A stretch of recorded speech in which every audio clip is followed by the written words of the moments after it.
Congress party వీర సైనికుల వల్లే party బలోపేతం. కామారెడ్డి జిల్లా రామారెడ్డి మండల కేంద్రంలో బస్టాండ్ ఆవరణలో సీఎం రేవంత్ రెడ్డి చిత్రపటానికి రామారెడ్డి జెడ్పీటీసీ కాంగ్రెస్ పార్టీ కార్యకర్తల ఆధ్వర్యంలో పాలాభిషేకం నిర్వహించారు.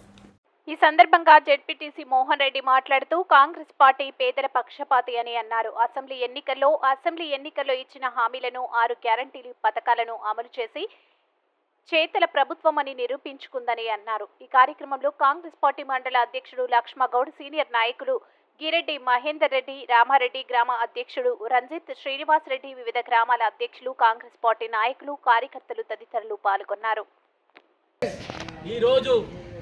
మండల కేంద్రంలోని ఈరోజు మండల కేంద్రానికి ఒక పిలుపుతోటి వచ్చిన కాంగ్రెస్ వీర సైనికులకు మరియు కాంగ్రెస్ పార్టీని కష్టకాలంలో కాపాడి ఈరోజు అధికారంలో తీసుకొచ్చిన ప్రతి ఒక్క వీర సైనికుడికి పాదాభివందనం చేస్తున్నారు. ఈరోజు ప్రభుత్వం అధికారంలోకి వచ్చిందంటే అది కార్యకర్తల కష్టం వల్ల వచ్చిందని తెలుసుకోవాలి, ఏ నాయకుడైనా సరే. కాబట్టి ఈరోజు మనం చెప్తున్నాం, కాంగ్రెస్ పార్టీ అంటేనే పేదల పక్షాన్ని ఉంటుంది, పేదల కోసమే ఉంటుంది. ఆ రోజు చూసుకున్నట్టయితే మనకు ఎస్సీలకు కానీ, ఎస్టీలకు కానీ, బీసీలకు కానీ కాలనీలు ఏర్పాటు చేసినకంతా కాంగ్రెస్ పార్టీది, మరి బీసీ కాలనీ ఏర్పాటు చేసినకంతా కాంగ్రెస్ పార్టీది. ఆ రోజు రాజశేఖర రెడ్డి ఉన్నాడు, ఒకటే శతకంతో రుణమాఫీ మరియు కరెంటు బిల్లులు మాఫీ చేసినకంతా కాంగ్రెస్ పార్టీది.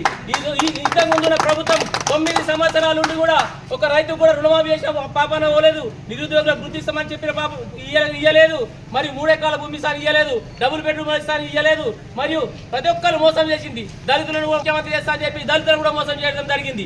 ఈ రోజు మన ప్రభుత్వం వచ్చిన 6 నెలల లోపడే 6 గ్యారెంటీలు ఇస్తామని చెప్పేసి 6 గ్యారెంటీలు నెరవేర్చడం జరిగింది.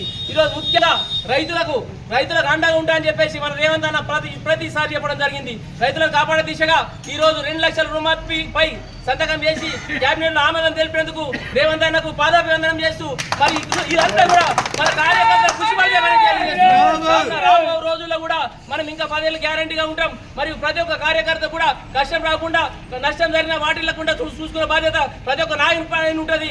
విలేజ్ నాయకుడు విలేజ్ల పైన ఉంటుంది, మళ్ళీ ఉంటుంది, మరియు కాన్స్టిట్యూన్సీ చూసుకున్నైతే కాన్స్టిట్యూన్సీ నాయకుడు ఉంటుంది. కాబట్టి ఎవరైనా అధైర్యపడవద్దు. ఈ పథకాలన్నీ కూడా కాంగ్రెస్ పార్టీ అంటేనే చెప్పిందే చేస్తుంది, అందరినీ మోసం చేసే పార్టీ కాదు. కాబట్టి ప్రతి ఒక్కరు పార్టీ గౌరవించి అధికారం తీసుకొచ్చి సహకరించిన ప్రతి ఒక్కరికి పేరు ధన్యవాదాలు చెప్తాం. ముఖ్యంగా రేవంత్ అన్న గారికి, మరి సోనియా గాంధీ గారికి, రాహుల్ గాంధీ గారికి అందరికీ కూడా మనం ఈ రోజు రుణమాఫీ అయిందంటే అది రేవంత్ అన్నతో సాధ్యమైందని తెలియజేస్తూ ఈ అవకాశం ఇచ్చిన ప్రతి ఒక్క నాయకులకు, మీడియా మిత్రులకు, ఎలక్ట్రానిక్ మిత్రులకు, కాంగ్రెస్ నాయకులకు, గ్రామాల నుంచి వచ్చినటువంటి వివిధ గ్రామాల అధ్యక్షులకు, కార్యకర్తలకు, నాయకులకు అందరికీ నమస్కారం.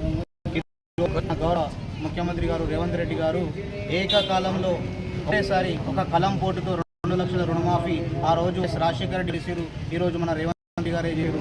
ఓన్లీ కేవలం కాంగ్రెస్ పార్టీకే సాధ్యం.